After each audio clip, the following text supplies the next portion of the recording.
License and registration, now. Officer, may I ask why I was stopped? You match your description, don't argue. I'm coming from the hospital. I'm a physician. Step out of the vehicle. This just got more complicated. The shift had ended the way so many others did. Fluorescent lights, tired feet, and the quiet relief that comes with knowing every patient was handed off safely. Dr. Aaron Mitchell eased his car onto the highway, the road nearly empty, the city settling into the late evening calm. His scrubs were still warm from 12 straight hours in the emergency department. His hospital badge swayed gently from the mirror as he drove. He hadn't been speeding. He hadn't drifted lanes. The dashcam recorded a steady drive, turn signal blinking, tires humming against clean pavement. Nothing out of the ordinary. Just a man heading home after saving lives. Then the red and blue lights exploded across the windshield. The siren chirped once, sharp, unmistakable. Dr. Mitchell's hands tightened slightly on the wheel as he checked his mirrors, signaled, and pulled over with practiced caution. He took a breath. This wasn't his first traffic stop. Still, something felt off. The patrol car stopped close. Too close. The dashcam kept rolling as the officer approached fast, flashlight already on, beam cutting through the dark and straight into Dr. Mitchell's eyes. Not a greeting. Not a question. Just light and authority, pressed forward without pause. License and registration. Now. The words came clipped, impatient. The kind of tone that didn't invite conversation, only obedience. Dr. Mitchell kept his hands visible, his voice even. He asked why he had been stopped. It was a reasonable question. A lawful one.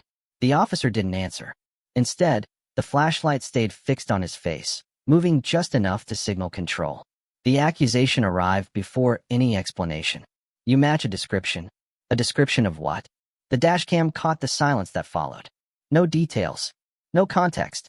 Just a label, dropped into the space like a verdict. Dr. Mitchell mentioned the hospital. The long shift. The ID badge hanging in plain sight. He wasn't defensive. He wasn't loud. He was measured, the same way he spoke to anxious patients in trauma rooms. That calm didn't de-escalate anything. The officer's posture stiffened. The commands grew shorter. Sharper. Step out of the vehicle. This just got more complicated. The kind of words that don't explain, they threaten. The kind of words that shift a stop into something else entirely. Cars passed slowly now. A few drivers glanced over. Most kept going.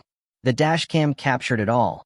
The imbalance, the tension, the moment a routine stop tilted into uncertainty. Dr. Mitchell complied. Because people like him know the rules of survival. Keep your voice steady. Don't argue. Don't move too fast. Do everything right, and hope that's enough. But confusion lingered. Unease settled in. A quiet, unmistakable sense that this was no longer about traffic. The flashlight dropped for a moment, not to soften the scene, but to scan the interior, the man, the car, searching for something that wasn't there. The accusation hung in the air without substance, without proof. And through it all, the dashcam never blinked. It recorded the stop that didn't need to happen, the escalation that didn't need to occur, the subtle shift from citizen to suspect, from professional to target.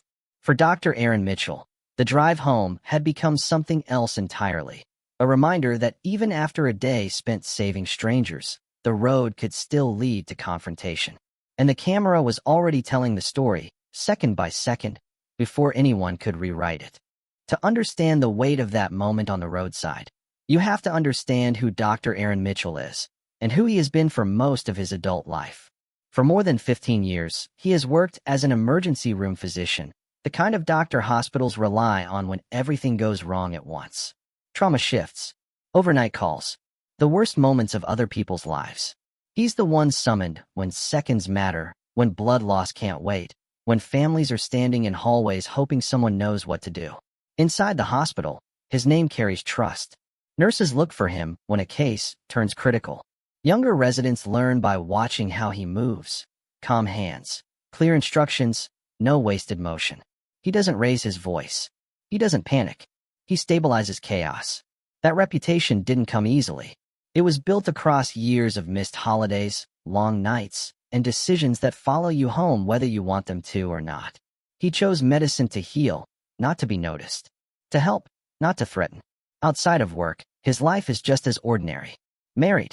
2 children waiting at home. Homework on the kitchen table. Weekend soccer games. Family dinners that start late because trauma doesn't respect schedules. He has no criminal record, no history of violence, no pattern of traffic stops or confrontations.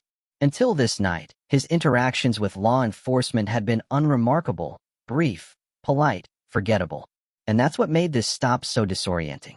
Hours earlier, he had been leaning over a gurney, hands steady, calling out vitals, keeping someone alive long enough for surgery to take over. He had walked families through impossible conversations, explaining outcomes with honesty and care. He had done everything the public hopes a doctor will do when the worst happens. Now, on a dark stretch of road, he was being treated as a potential threat. The dashcam captured the contrast clearly. The same man trusted with life or death decisions reduced to a silhouette behind glass, questioned without cause. The healer framed as a suspect. The professional replaced with a vague description. This wasn't about credentials or respectability. It wasn't about what he had done or who he actually was. It was about perception, about assumptions made in seconds that took years to earn in the opposite direction. Dr. Mitchell didn't change between the hospital and the highway. His demeanor stayed the same. His voice stayed calm. His hands stayed visible. What changed was how he was seen. And that difference, between who someone is and how authority chooses to treat them, sat at the center of what was unfolding. What came next was the explanation, or at least, what passed for one. When Dr. Mitchell asked why he had been stopped, the officer finally offered a justification, delivered casually, almost rehearsed. A vehicle matching a description. No urgency in the voice. No details to anchor it to reality. Just a phrase broad enough to cover anything and nothing at the same time. The dashcam waited for more. It never came. There was no bulletin mentioned. No BOLO number.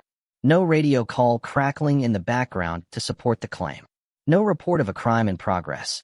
No description of what the vehicle supposedly matched. Color, plate, damage, direction of travel. The words hung there, unsupported, as if saying them alone made them true. Dr. Mitchell hadn't committed a traffic violation. The footage confirmed it. No speeding. No broken taillight. No drifting lanes. The stop didn't follow a mistake. It followed a glance. That detail mattered. When the timeline was later reconstructed, it showed something uncomfortable. The decision to stop the vehicle wasn't made before the officer pulled behind him. It happened after. After the patrol car closed the distance. After the officer pulled alongside just long enough to look inside. After he saw the driver. The accusation arrived after the observation. On the recording, the officer never references the description again. It doesn't guide his questions. It doesn't inform his actions. It simply opens the door to escalation. A placeholder justification that allows authority to move forward without accountability. The tone shifts subtly at that moment. The questions stop being about driving. They become about presence. About why Dr. Mitchell is here. About what he's doing.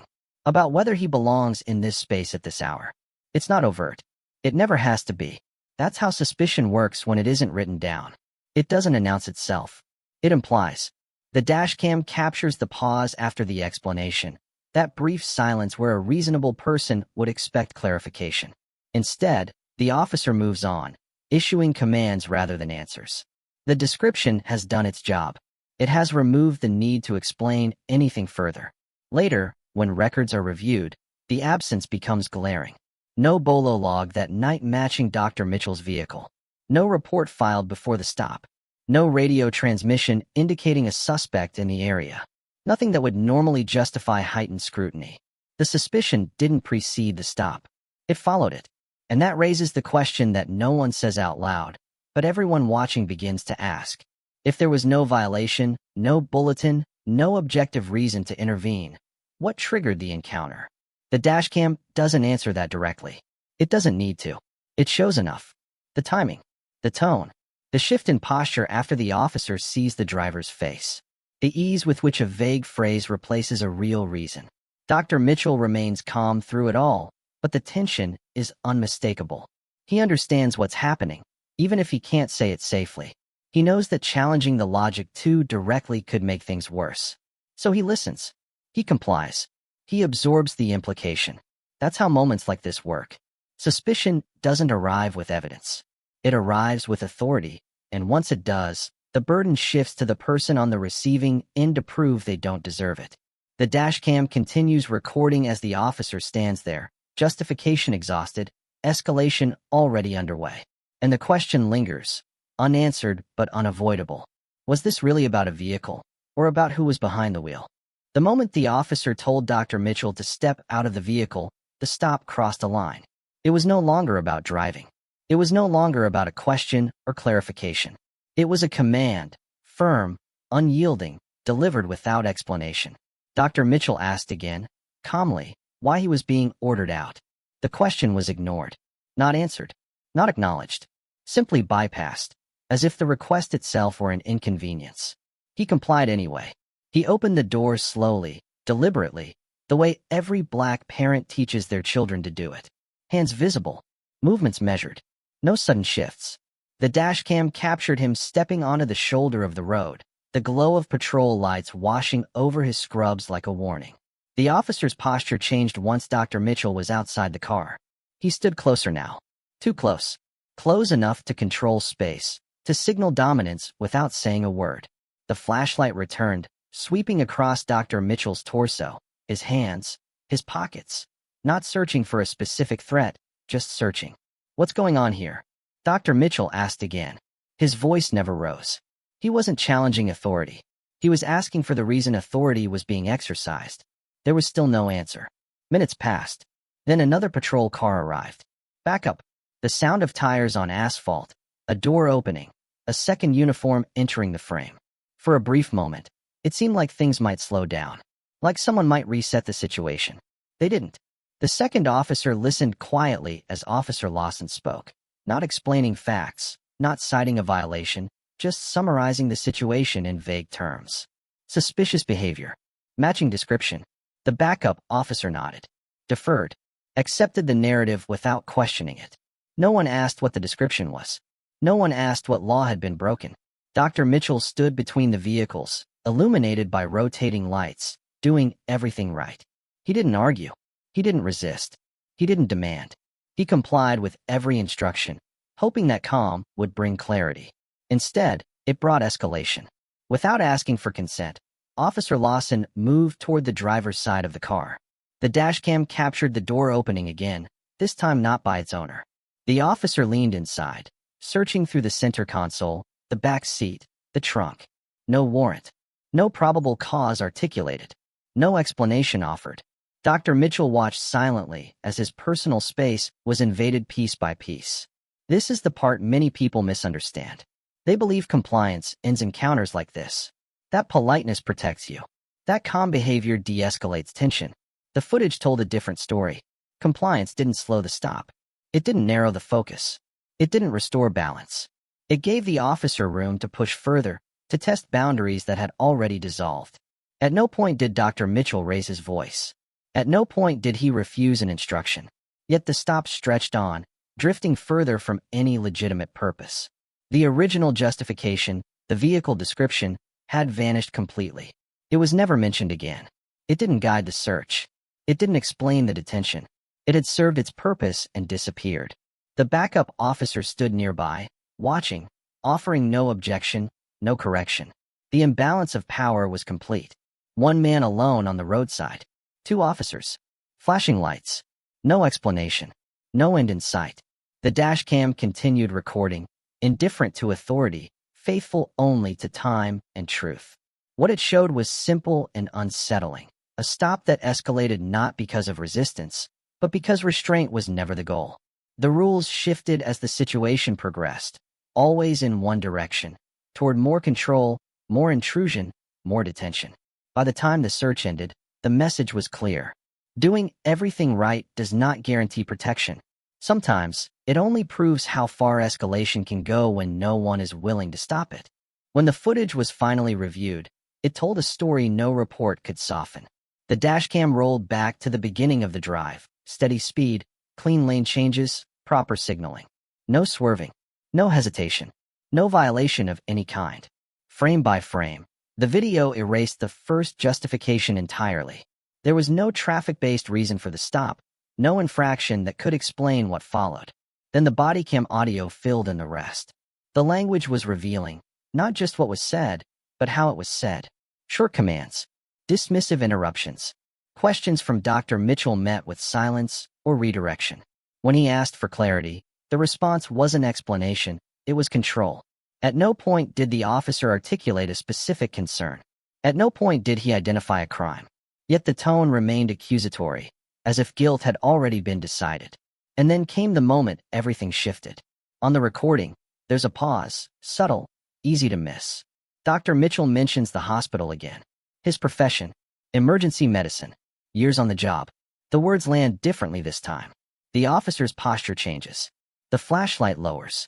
The volume drops just enough to notice. The audio captures it clearly. The suspicion doesn't disappear, but it softens. The sharpness gives way to something else, hesitation. Not remorse. Not apology. Just recalibration. As if new information has entered the equation, forcing the officer to reconsider how far he can go. That moment becomes critical, because it exposes the truth beneath the stop. If the concern were truly about a vehicle, or a threat, or public safety, the profession of the driver wouldn't matter. The law wouldn't bend based on job title. But the tone does bend. The behavior adjusts. The footage freezes that contradiction in place. Later, when the officer's written statement is compared to the video, the gaps become impossible to ignore. The report claims heightened suspicion. The footage shows none. It describes evasive behavior. The dashcam shows calm compliance. It references safety concerns. The bodycam captures no threat, no resistance, no urgency. The narrative doesn't just weaken, it collapses. Every assertion in the report is tethered to moments the camera records differently. Where the report claims explanation, the audio captures dismissal. Where it claims cause, the video shows assumption. Where it implies danger, the footage reveals routine. This is what evidence does when it's unbroken and uninterrupted. It removes interpretation. It strips away authority's ability to reshape events after the fact. There are no jump cuts, no missing minutes, no gaps where context can be disputed. The camera doesn't blink when voices rise or when silence stretches. It records it all, the escalation, the confusion, the unnecessary intrusion. And perhaps most telling of all, it captures what never happens. There is no discovery of contraband, no confirmation of suspicion, no moment where the officer is proven right. The stop ends the way it began, unresolved, unjustified, quietly abandoned. The evidence doesn't accuse. It doesn't editorialize. It simply holds time still and lets viewers see what authority hoped no one would examine closely. A stop without cause. A search without consent. A detention without explanation. The dashcam becomes more than a recording device. It becomes a witness, impartial, unmovable, immune to revision. And once that footage exists, the story can no longer be rewritten. The truth is locked in real time, preserved exactly as it unfolded, waiting for whoever is willing to watch it without excuses. The decision to take legal action didn't come from anger. It came from clarity. After the stop ended, Dr. Mitchell went home and did what he had done his entire career in emergency medicine. He documented everything. Times, words, sequence. He didn't speculate. He didn't exaggerate.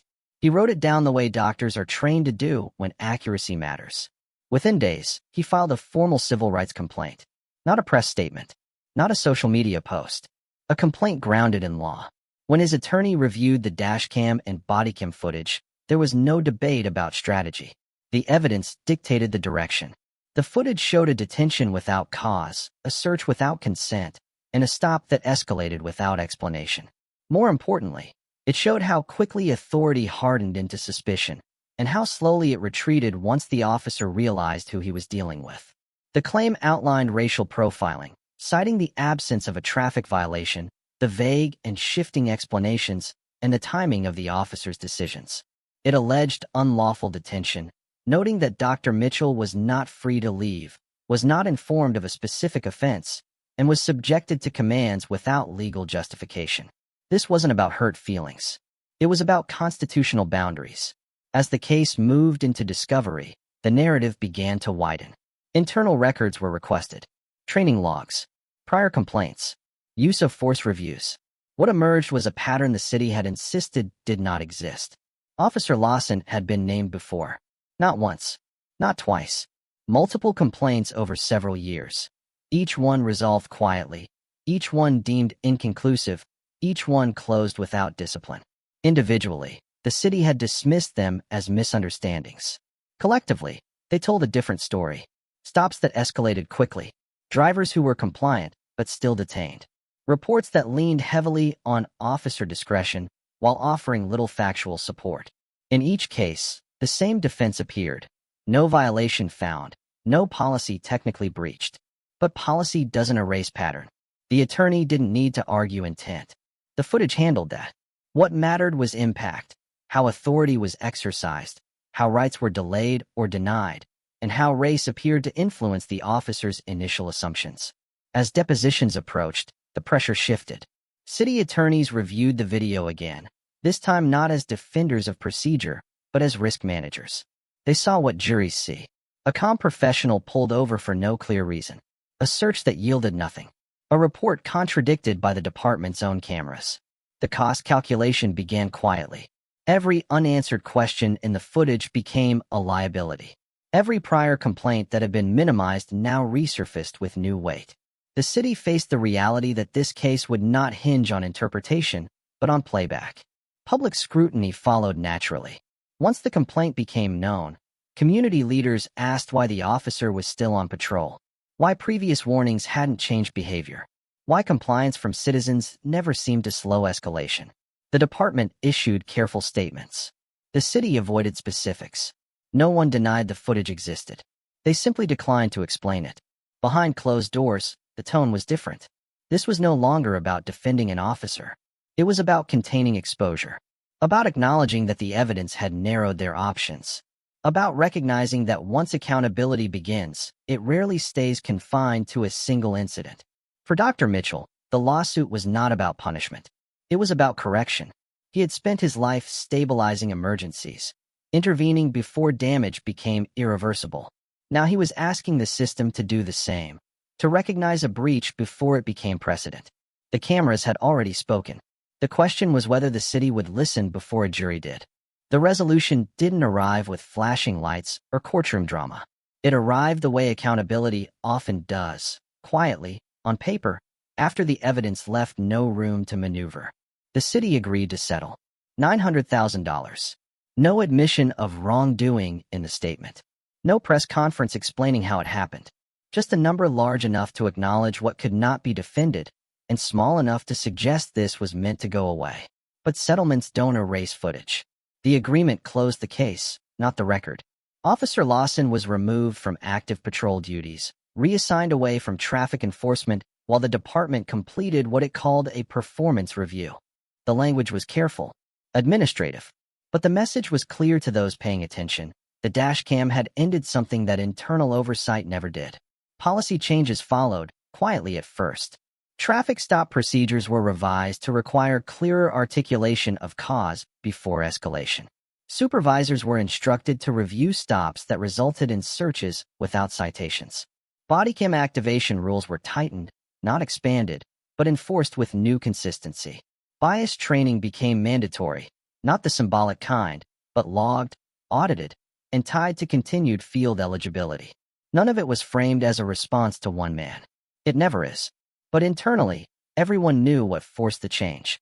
The video, the timeline, the moments that couldn't be explained away as misunderstanding or stress, the silence between questions, the shift in tone once the officer realized who was sitting behind the wheel. For Dr. Mitchell, the settlement wasn't a victory lap. It was closure. The money did not restore the dignity lost on the side of that road. It didn't undo the moment his profession became a shield only after suspicion had already taken hold.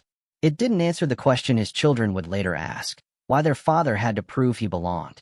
What it did was confirm something many already understood. Respectability does not prevent profiling. Credentials do not cancel assumptions. Compliance does not guarantee safety. Dr. Mitchell followed every instruction. He spoke calmly. He made no sudden movements. He did everything citizens are told to do to survive encounters like this. And still, the stop escalated. Still, authority pressed forward without explanation. Still, the burden fell on him to endure it without reaction. The Dashcam didn't stop the bias. It exposed it. It captured the gap between policy and practice. The moment when discretion becomes suspicion. The second, when power forgets it must justify itself. Without that footage, the report would have stood. The search would have been justified. The stop would have faded into paperwork. Another complaint filed. Another incident closed. Instead, the camera held the line. It froze the encounter in real time and refused to let the story change later. It made the city choose between denial and accountability. It forced a system built on discretion to answer to evidence. And that is the lasting takeaway. Not every injustice ends in cuffs or courtrooms. Some end in settlements and policy updates that most people never hear about. But each one leaves a mark, a reminder that rights are not self-enforcing and fairness is not automatic. In this case, the truth didn't come from an apology or an internal review. It came from a lens mounted to a dashboard, recording without opinion, without bias, without fear. He wasn't pulled over for what he did, but for who he was. The camera made sure the truth didn't disappear.